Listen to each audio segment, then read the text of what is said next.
নমস্কাৰ আপুনি চাই আছে লাৰ্ণিং টেকে আপুনি যদি চেনেলটোত নতুন আহিছে তেনে নিশ্চয় চেনেলটো সাবস্ক্ৰাইব কৰি দিব কিয়নো আপুনি এই চেনেলৰ যোগেদি নতুন নতুন খবৰবোৰ পাই থাকিব বাৰু আজি আপোনালোকৰ সৈতে মই আলোচনা কৰিম অসম জিটিপিজিটিৰ কাট অফ সম্পৰ্কে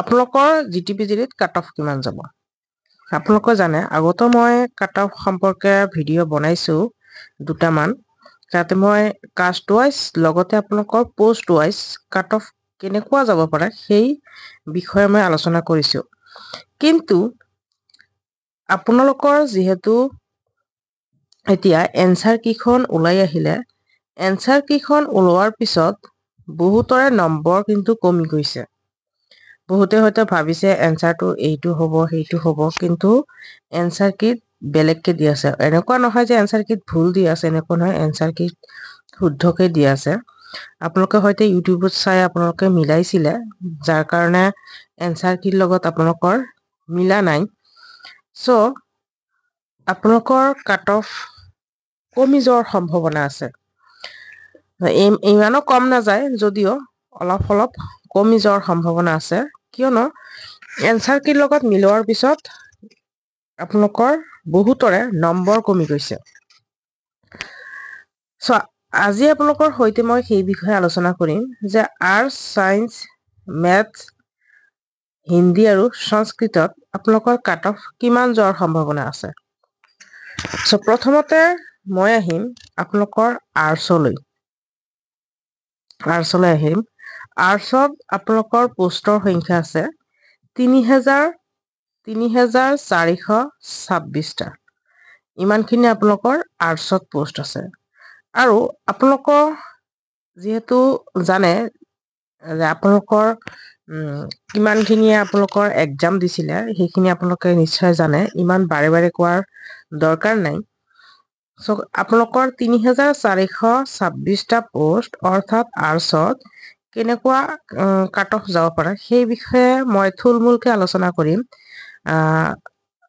আৰু আগতীয়াকৈ এটা কথা কৈ দিছো যে আজি আপোনালোকৰ সৈতে ভিডিঅ'টো এই কাৰণে লৈ আহিছো যে কাৰণ বহুতে মোক কৈ আছে যে আপোনালোকৰ নেকি নম্বৰ কমি গৈছে অৰ্থাৎ এনসাৰ কি পোৱাৰ পিছত আপোনালোকৰ নম্বৰ কমি গৈছে সেইকাৰণে এই ভিডিঅ'টো লৈছে সো আপোনালোকৰ কিমানখিনি পসিবিলিটি আছে কাট অফ কমি যোৱাৰ সেই বিষয়ে মই আলোচনা কৰিম যাৰ কাৰণে ভিডিঅ'টো লৈ আহিছো সো আহক আমি আৰম্ভ কৰো তাৰ আগতে মই আপোনালোকৰ লগত আৰু এটা ইম্পৰ্টেন্ট টপিক আলোচনা কৰিব বিচাৰিম ইম্পৰ্টেন্ট টপিকটো এইটো হৈছে যে আপোনালোকৰ বহুতে বুজি নাপায় এনেকুৱা নহয় যে সকলোৱে মই বহুতে কৈছো এই কাৰণে বেছিভাগেই নোৱাৰে যে কেনেকে মানে নেগেটিভ মাৰ্ক কিমান পাইছে নেগেটিভ মাৰ্কখিনি কেনেকে আপোনালোকে মাইনাস কৰি দিব মাইনাস কৰাৰ পিছত আপোনালোকে কিমান নম্বৰ পাইছে সেইখিনি বহুতে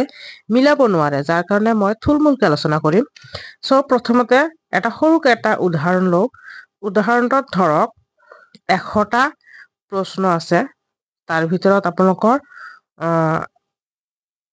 0.25 আপোনালোকৰ নেগেটিভ মাৰ্ক আছে ধৰক 100টাৰ ভিতৰত আপোনালোকে 80টা আপোনালোকে এনসাৰ কৰিছে 80টাৰ ভিতৰত আপোনালোকৰ 60টা আপোনালোকৰ শুদ্ধ হৈছে এইটো 60টা আপোনালোকৰ শুদ্ধ হৈছে 60 নম্বৰ পাব আৰু 80ৰ পৰা যেহেতু 60টা শুদ্ধ হৈছে আৰু বাকি 20টা যেহেতু আপোনালোকৰ ভুল হৈছে সো বাকি 20 আপোনালোকৰ যেহেতু 0.25 আপোনালোকৰ নেগেটিভ মাৰ্ক আছে সেইকাৰণে এই যে 20 মাৰ্কটো যে আছে এই 20 মাৰ্কক আপোনালোকে 4ৰে হৰণ কৰি দিব 4ৰে হৰণ কৰাৰ পিছত আপোনালোকে কি ওলাব এই 5 এটা যে ওলাল এই 5টো আপোনালোকে সেই 60ৰ পৰা মাইনাস কৰি দিলে 55 পাব এই আপোনালোকৰ ইমান নম্বৰ পাব আপোনালোকে 60 নাপায় কিয়নো আপোনালোকৰ নেগেটিভ মাৰ্ক আছে নহয় আৰু বাকি যে আপোনালোকে 20টা কোৱেশ্চন যে আপোনালোকে এটেম্প কৰা নাই এই ইয়াত নাতো আপোনালোকে নম্বৰ পাইছে নাতো আপোনালোকে নেগেটিভ মাৰ্ক পাইছে সো আপোনালোকে এনেকে আপোনালোকে নম্বৰখিনি মিলাই চাব। চ' আশা কৰিম আপোনালোকে হয়তো ইতিমধ্যে পাইছে কেনেকৈ আপোনালোকে এই নম্বৰখিনি মিলাব লাগে। বাৰু যিয়ে নহওক, যিয়ে এতিয়ালৈকে পোৱা নাই তাৰ কাৰণে কৈ দিছোঁ। চ' এনেকৈ আপোনালোকে মিলাই ল'ব। চ' আহক আমি মেইন টপিকলৈ আহোঁ। মেইন টপিক হৈছে আপোনালোকৰ আৰ্টছৰ 3426টা পদ যে আছে, আৰ্টছৰ 3426টা পদত কাট অফ আপোনালোকৰ যোৱাৰ সম্ভাৱনা আছে 67 to 73। ইয়াৰ ভিতৰত আপোনালোকৰ কাট অফ যোৱাৰ সম্ভাৱনা আছে। অৰ্থাৎ আপোনালোকে 70ৰ তলতো যদি পায় আপোনালোকে তথাপি চাকৰি পোৱাৰ সম্ভাৱনা আছে। আৰু এইটো জেনেৰেলৰ কাৰণে কৈছোঁ, জেনেৰেলৰ কাৰণে। আৰু বাকী OBC, SC, ST, STP এইবোৰৰ কাৰণে আপোনালোকে 3ৰ পৰা 5 এটা মাইনাছ কৰি যাব। আৰু আপোনালোকে হয়তো ইতিমধ্যে জানে OBC, SC এইবোৰ কিন্তু আগৰ দৰে নাই। এইসকলক কিন্তু OBC, SCৰো কিন্তু প্ৰায় জেনেৰেলৰ দৰে কাট অফ যায়। চ' ইমানো লৰচৰ নহয়। চ' আশা কৰিম আপোনালোকে বুজিব পাৰিছে। তাৰপিছত মই আহিম আপোনালোকৰ ছায়েন্সত কাট অফ কিমান যোৱাৰ সম্ভাৱনা আছে। ছায়েন্সত কাট অফ কিমান যোৱাৰ সম্ভাৱনা আছে। ছায়েন্সত আপোনালোকৰ পোষ্টৰ সংখ্যা আছে 2167টা পদ ছায়েন্সত আছে। কিন্তু ছায়েন্সত আপোনালোকৰ কাট অফ ইমান বেছি নাযায়। ছায়েন্সত কাট অফ অলপ কমে যাব। ধৰক আপোনালোকৰ জেনেৰেলৰ কাৰণে আপোনালোকৰ ছায়েন্সত কাট অফ যোৱাৰ সম্ভাৱনা আছে 62 to 65। এইটো আপোনালোকৰ ছায়েন্সৰ কাৰণে কাট অফ যোৱাৰ সম্ভাৱনা আছে। ছায়েন্সত আপোনালোকে এই জেনেৰেলত যদি আপোনালোকে 60ৰ পৰা 65ৰ ভিতৰত আছে, অৰ্থাৎ আপোনালোকে 65লৈকে যদি পাইছে আপোনালোকে নিশ্চিন্তে থাকিব পাৰে, আপোনালোকৰ চাকৰি কনফাৰ্ম। আৰু আপোনালোকৰ OBC, SC, STৰ কাৰণে আপোনালোকৰ -3ৰ পৰা -5 এটা মাইনাছ কৰি যাব। এইটো আপোনালোকক মই আগতে কৈ দিছোঁ। OBCৰ কাৰণে মাইনাছ কৰি যাব। OBCত ধৰক উদাহৰণ হিচাপে ধৰক 65 যদি আপোনালোকৰ জেনেৰেলত যায় -5 এটা কৰি দিলে 60 আপোনালোকৰ OBCৰ ক্ষেত্ৰত যাব।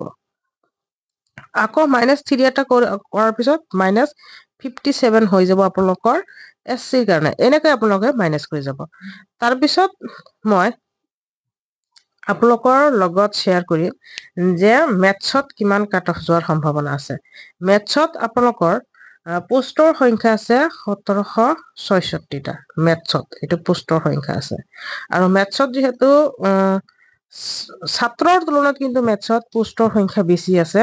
কিয়নো আপোনালোকে জানে যে মেথছত বাকী ছাবজেক্টত অনাৰ্ছ কৰা ছাত্ৰ ছাত্ৰীসকলে মেথছৰ কাৰণে এপ্লাই কৰিব নোৱাৰে। অকল মেথছ ষ্টুডেণ্টছহে মেথছৰ কাৰণে এপ্লাই কৰিব পাৰে। চ' মেথছত ছাত্ৰ ছাত্ৰীৰ সংখ্যা বাকীবোৰৰ তুলনাত বহুত কম আছে। আৰু লগতে যিহেতু সেই মেথছৰ ষ্টুডেণ্টছবোৰেই পাব, গতিকে মেথছত কাট অফ খুবেই কম যোৱাৰ সম্ভাৱনা আছে। ধৰক মেথছত যদি আপোনালোকৰ জেনেৰেলৰ কাৰণে এৰাউণ্ড যদি 60 পায়, তেনেহ'লে আপোনালোকৰ চাকৰি কনফাৰ্ম। হয়তো বা ইয়াতকৈ কমো যাব পাৰে, 2-3 এটা আপোনালোকৰ কমো যাব পাৰে মেথছত। এইটো জেনেৰেলৰ কাৰণে কৈছোঁ। আৰু বাকী আপোনালোকক কৈয়ে দিলোঁ, আপোনালোকে OBC, SCৰ কাৰণে -3 to -5 এটা কৰি যাব। তাৰপিছত আপোনালোকৰ হিন্দী আহিল। হিন্দীত আপোনালোকৰ পোষ্টৰ সংখ্যা কিমান আছে? হিন্দীত আপোনালোকৰ পোষ্টৰ সংখ্যা আছে 642টা। আপোনালোকৰ হয়তো বহুতে ভাবি আছে, মই হিন্দীৰ কথা এইটো কোৱা নাই, বাকী সকলোখিনি ছাবজেক্টৰ কথা কৈছোঁ, যে হয়তো ভাবি আছে যে হয়তো বা কাট অফ বহুত কম যাব, 40-45 এনেকুৱা এটা কাট অফ যাব। এনেকুৱা নহয়। আপোনালোকে জানে যে প্ৰায় 36,000 মানে পৰীক্ষা দিছে যিহেতু, 36,000ৰ ভিতৰত আপোনালোকৰ 30% পৰীক্ষাটো ভাল হৈছেই, হয়নে নহয়? 30% পৰীক্ষা ভাল হৈছেই। বাকী আপোনালোকৰ কিছু সংখ্যক ছাত্ৰ ছাত্ৰীৰ একেবাৰে বেয়া হৈছে, আৰু কিছুমান ছাত্ৰ ছাত্ৰী এনেকুৱা আছে যিয়ে নেকি এদিনো পঢ়া নাই বা এদিনো কিতাপখন হাতত লোৱা নাই, তথাপি সেই ছাত্ৰ বা ছাত্ৰীক 60 এভাব এনচাৰ কৰিছে বুলি শুনিবলৈ পোৱা গৈছে। অৰ্থাৎ কি কাৰণে এনেকুৱা হৈছে? কাৰণ সেইবোৰ ষ্টুডেণ্টছে মানে সকলোখিনি এটেম্প কৰোঁতে ভয় নকৰে, কাৰণ সিহঁতে পঢ়া নাই, যাৰ কাৰণে সকলোখিনি এটেম্প কৰি থৈ আহিছে। আৰু যিসকলে পঢ়িছে সেইসকলৰ ভয় আছে যে নেগেটিভ মাৰ্ক আছে। চ' আইডিয়া কৰি এনেকে যিহেতু এনে এটা টিক কৰি এনে এটাত গোল চিহ্ন গোল গোল কৰি থৈ আহিছে, চ' তাৰ ভিতৰত 60 এভাব হয়তো 60ৰ বেছি হয়তো কুৱেশ্যনছ শুদ্ধ কৰি থৈ আহিছে। এনেকুৱাও আছে বহুত ষ্টুডেণ্টছ, আৰু বহুতে আছে পঢ়ি গৈছে কিন্তু তথাপিও আপোনালোকৰ 40ৰ পৰা 50 ইমান এনচাৰ কৰি থৈ আহিছে। কিয় এনেকুৱা হৈছে?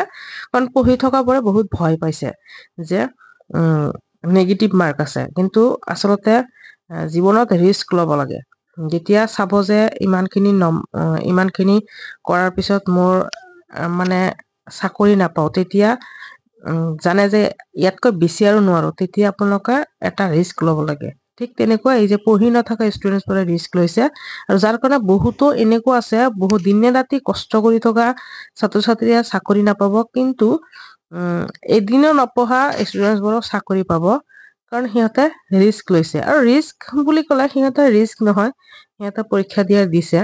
বাৰু যিয়েই নহওক, চাকৰি সকলোৱে পাওক, যিসকলে কষ্ট কৰিছে বিশেষকৈ সেইসকলে চাকৰি পাওক, তাৰ কাৰণে মই প্ৰে কৰোঁ।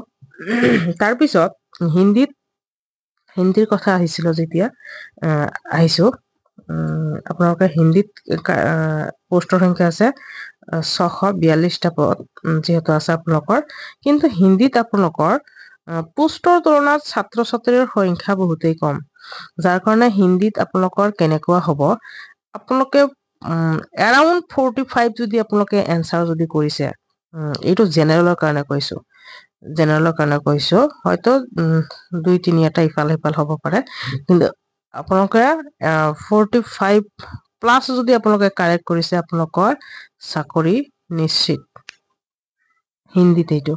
আৰু আপোনালোকৰ তাৰপিছত আহিম সংস্কৃতত আপোনালোকৰ ছাত্ৰৰ সংখ্যা কমৰ লগতো ইমান পোষ্টও ইমান নাই, 229টা মান পোষ্ট আছে। চ' সংস্কৃতত আপোনালোকৰ কাট অফ আপোনালোকৰ ঠিক তেনেকুৱাই 48 to আপোনালোকৰ 52, ইয়াৰ মাজতে আপোনালোকৰ সংস্কৃতৰ কাট অফ থাকিব। চ' মই কোৱা নম্বৰখিনিৰ ভিতৰত যদি আপোনালোকৰ যদি নম্বৰখিনি আছে, অৰ্থাৎ স্ক'ৰ কৰিছে, তেনেহ'লে আপোনালোকে চাকৰি পোৱাটো নিশ্চিত বুলিয়ে ক'ব পাৰি। আৰু বাকী এতিয়া ভাগ্যৰ কথা, এতিয়া ভাগ্য যদি নাথাকে তেনেহ'লে আমি যিমানেই কষ্ট নকৰোঁ কিয় নহ'ব, আৰু ভাগ্যত যদিও থাকে আমি কষ্ট নকৰিলেও নোৱাৰো, হয়নে নহয়? একেবাৰে বহি থাকিও নহয়। চ' দুয়োটাই কৰিব লাগিব, ভাগ্যকো বিশ্বাস কৰিব লাগিব, লগতে পৰিশ্ৰম কৰিব লাগিব। আৰু শেষত আহিম আপোনালোকৰ PGTত কাট অফ কিমান থাকিব। আপোনালোকৰ PGTৰ কাট অফ আপোনালোকৰ সকলোখিনি মিলাই যদি চাওঁ, আপোনালোকৰ এৰাউণ্ড যদি 75+ স্ক'ৰ কৰিছে, তেনেহ'লে আপোনালোকে চাকৰি পোৱাটো নিশ্চিত বুলিয়ে ক'ব পাৰি, কাৰণ কুৱেশ্যন যিহেতু টাফ আহিছিলে। চ' এৰাউণ্ড আপোনালোকৰ 75 বুলি কৈছো PGTত। হয়তো 2-এটা ছাবজেক্টটো তেনেকুৱা হ'ব পাৰে, অলপ কম বেছি হ'ব পাৰে। বাৰু যিয়ে নহওক, আজিৰ ভিডিঅ'টো ইমানেই।